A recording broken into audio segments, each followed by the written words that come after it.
Welcome back and to the next slide deck and the next 20 minutes with me talking to you about the deeper introduction on radar usages. This time it's an optional knowledge course, so it's not mandatory, but you can still listen to it if you like to be better prepared, in-depth prepared, or have new ideas for more questions in the topic. Let's go. So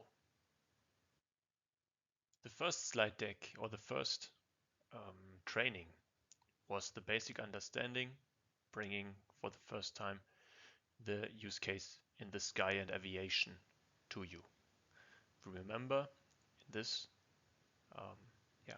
set of usage, we have most often a ground station shooting radar beams into the sky where they are reflected from planes, and so the ground station knows where the planes are surrounding around the ground station. This works also for ships in the naval and navy industry, where again we have either ground stations or more commonly the Eagle ship itself with a radar dish on the top, most often the highest point of course, also scanning the area using radar, radio wave detection and ranging to scan the surroundings. Both the sky and the sea, they share one thing. There are very few obstacles in the room, in the area that I want to observe. The sky is mostly free from other obstacles. The sea is mostly free from other obstacles. So I can be quite sure, especially the ocean, that whatever I would see on a radar is another kind of vehicle. And I am limited also by the curvature of the globe. I know that the Flat Earth Society also has some, let's say, followers, but I am pretty sure that this is another reason to believe into the globe shape of our planet, because I cannot see until the eternity with a radar. It has a maximum range.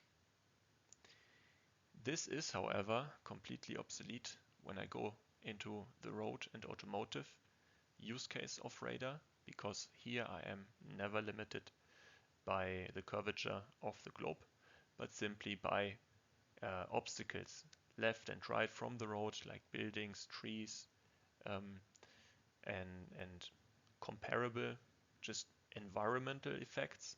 And what I actually want to see is just a few couple of meters other traffic, depending on the use case again, mostly traffic going the same direction, either for cruise control or for blind spot detection.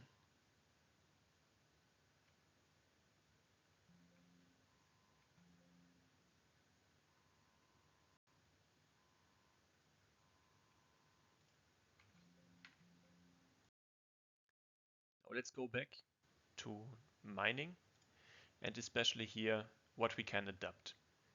If we would take again a mine control room and mimic it from what we know now from aviation, it would make actually limited sense, because especially when I have the mine control room out of my pit, I cannot really look into it when I put a big radar dish on the top of the mine control room. On the other hand side, it also makes no sense to add a very big and heavy dish to all my equipments. However, there are in fact reasons to put a big radar dish into the pit itself, to then shoot to the other side of the mine to make slope stability measurements. However, as we are in the traffic awareness and collision avoidance sector, this is not really what we want to look into. If then again we go back to traffic awareness and into our pit solutions and vehicles, This is not really comparable with the automotive world anymore, or very dependable on the equipment that we are using. We have air-tired vehicles like the haul trucks. They maybe behave like a car or a truck would do, but we all know the big difference literally between those vehicles and off-highway truck. And we have a lot of tracked equipments that also behave differently than a car or a truck would do. From my personal point of view, very complicated are such vehicles that have an undercarriage and a rotating upper carriage, because then any radar behavior, as it would be known from automotive, is again brought to its limits.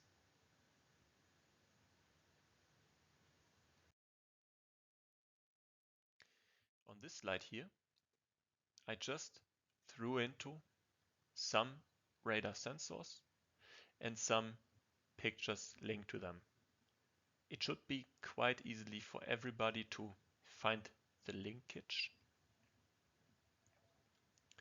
which is this, which is roughly the size of my hand, would be a radar sensor that connects to the automotive world. You can see roughly the size and the use case. This radar dish, however, rather belongs to the sea. It would be on a boat, and the images could look like this one. And finally, we have again the aviation radars, which look like these, maybe the biggest size, and the outcome would also be looking like this. Let's go deeper in what I want to transport in these images. We need to do a fact comparison between plane, ship and truck so that we can simply see where are the differences and also what is comparable or non-comparable. Let's take first the travel speed. Planes go maybe 700, 800 kilometers an hour, completely uncomparable to a ship on traveling on water, which would be much slower, and maybe not the same comparable size of speed or speed and velocity like a truck. When I say truck, I would say top speed, let's just say 40 kilometers an hour, but can be also much slower, especially in such areas where radar might be most important. The brake distance, however, for a plane it does not really count, because there it's rather avoiding traffic by being on a different plane, so switching between heights and levels. You can easily do this in the sky because there's limited other traffic there, so it's easier to climb 100 meter or descend 100 meters if you want to go out of harm's way of upcoming traffic. This is rather difficult for ships unless they are submarines. They have a really high distance to travel until they come for a full stop. So also the usage of radar is again not to compare with a truck where the distance to stop is the shortest. It's like a tank in comparison.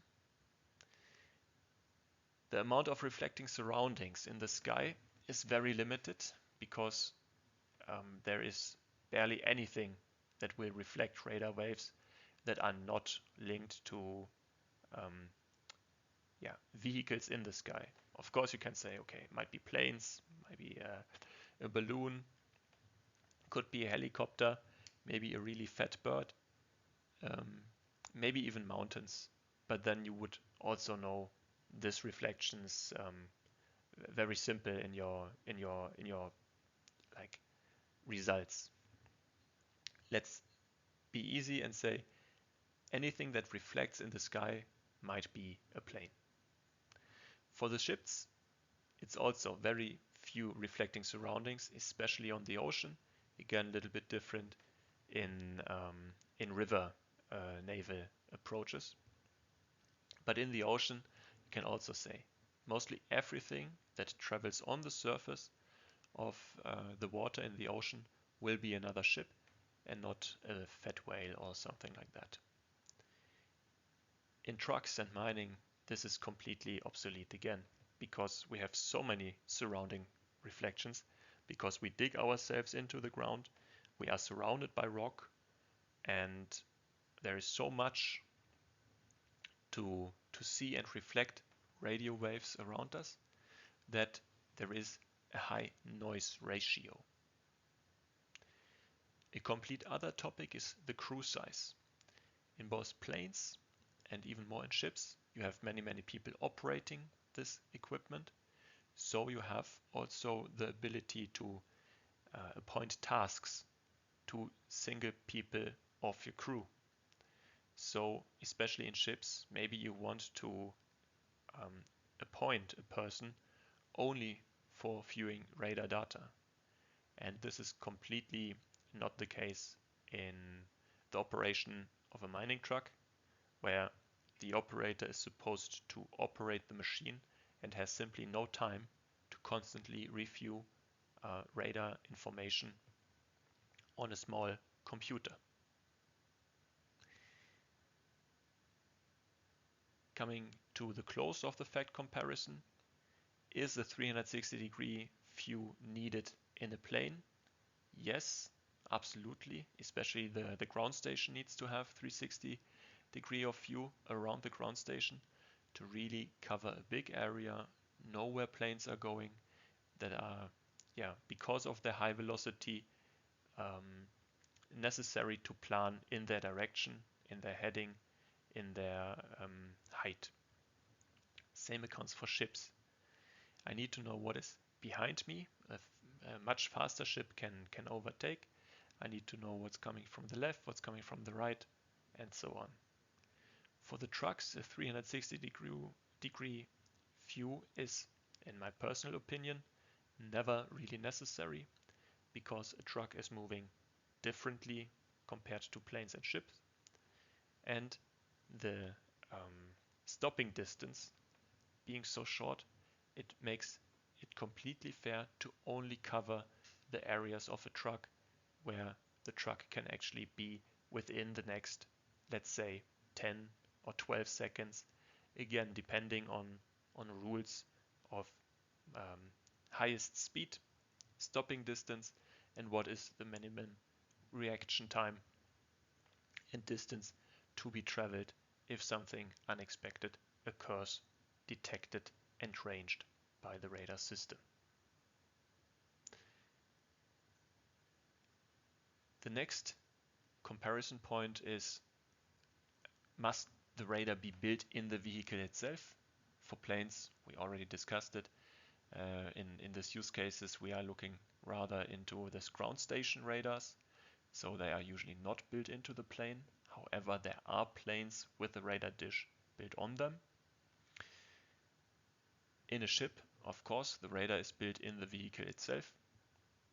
And also on the trucks, it is necessary to build the radar in. And as we mentioned before, because it might be necessary to have multiple radars, here it gets a second plus, simply because of the fact that maybe there is not only one radar with 360 degrees, but multiple radars covering multiple sections of the clock around the truck.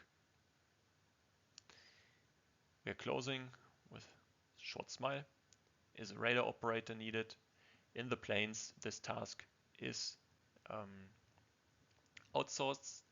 In the ship, in many occasions, it is either done by the crew that is steering or assigned to a specific personnel. Also depends on many different tasks and the surroundings of the ship. And finally, it is completely delusional to think that we put a specialized radar operator with the truck operator on a truck.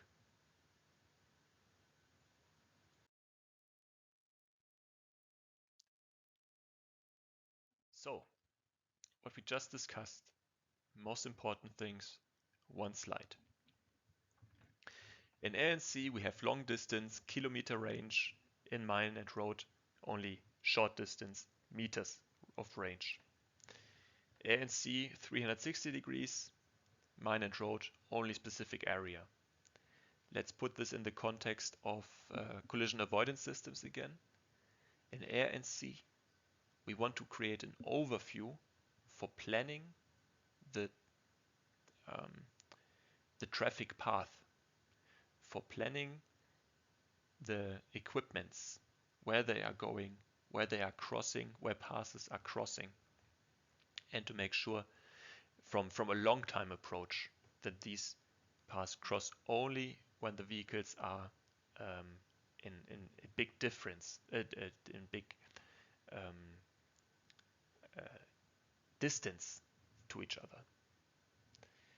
In mine and road application, we are more reactional, which means we cannot plan so much because there are many less foreseen events to take. So each and every single vehicle is tasked with the mitigation of other opponents, so other vehicles, but also more unforeseen events like people, animals, and obstacles that might appear with a short reaction time to the operator. What's a little bit unfair in this context is that this is constant scanning of the environment is needed from the operator, but there is no extra personnel for this extra task if I then put a radar onto the machine. So whatever the radar system does must be linked with a good computing system that does not add more work for the operator to compute this information. The radar in its size must be small, and the entire infrastructure of the radar, so the cabling, if needed, a display and stuff, must also be rather small to not take away too much field of view. On the other hand side, air and sea, this does not come like this. We have comparable big equipment, especially on the ships, so we can put big radar dishes. We have operators that I can train specifically on their task and that have no other obligations than to look into the radar information. So here again, it's very good as a starting point to imagine, for example, air and sea radars to understand the topic, but we need to come away from this in our heads because the use case again is very different between these topics on the left and our specific topic on the right. So let's close the topics as soon as possible. Radar counts as sensor system. This is a takeaway that must be already been basic from the last presentation and slide deck. Radar detects and ranges. That's what the name is about. The CAS principle is always I need to know my own position, my own heading, and my own speed. And if I know this, I can compare it with the known position, heading, and speed of an opponent or obstacle. And by overlapping these two, I can make sure that I do not collide because I never share the same space and position as something else.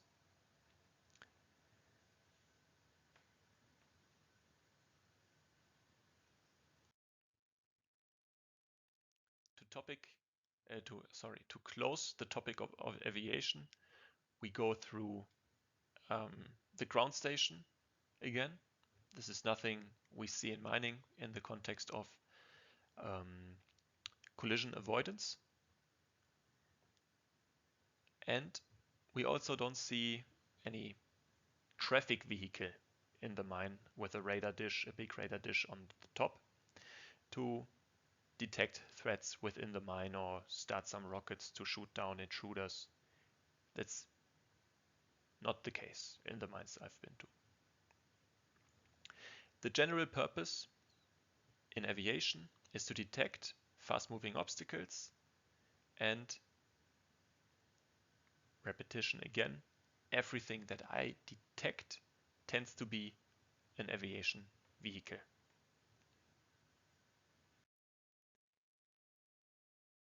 In Navy, it's a little bit different, but the same.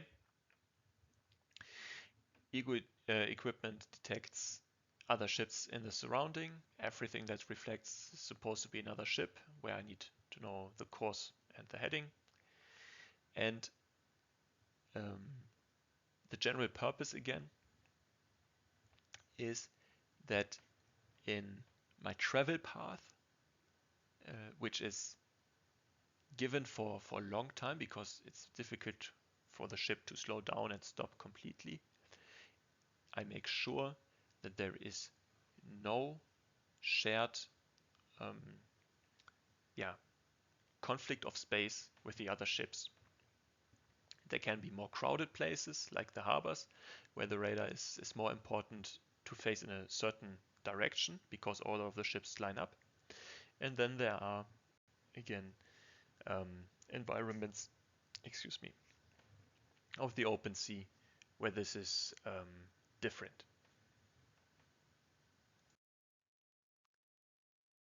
Automotive, the radar is an enabler of collision avoidance systems where at the same time collision avoidance is linked to other favorable outcomes, especially in adaptive cruise control. It is the convenience of the driver of a high-class vehicle to be, for example, on a motorway and let the car adapt speed and avoid tailgating completely by itself without the need of operators' inputs.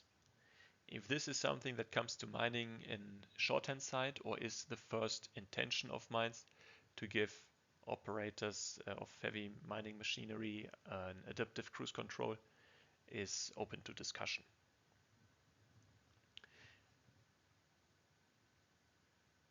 Also in the automotive industry, we have something like blind spot detection, especially good to see in the rear view mirrors. Here again, we can argue that this is rather something that also mines want to have, but the traffic in the mines is more difficult to compare, so there are not so many overtake actions as they are, for example, on a motorway. The general purpose, again in automotive, is to detect and aid the operator, so the vehicle driver, in an imminent traffic awareness condition, which is comparable to mining, and this is also why most radar sensors that we have today come from the automotive industry and are just ruggedized to work beyond the asphalt road. On the other hand side, the automotive world lacks the concept of production, so there is not a forced need of availability of the solutions in production environments that can be also dusty, but other environmental conditions as fog, rain, ice, and so on are shared.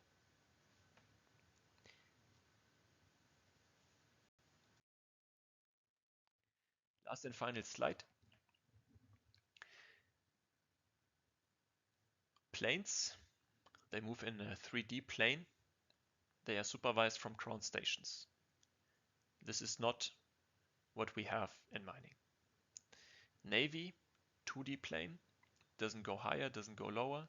It's supervised from a special person, also not what we have in mining.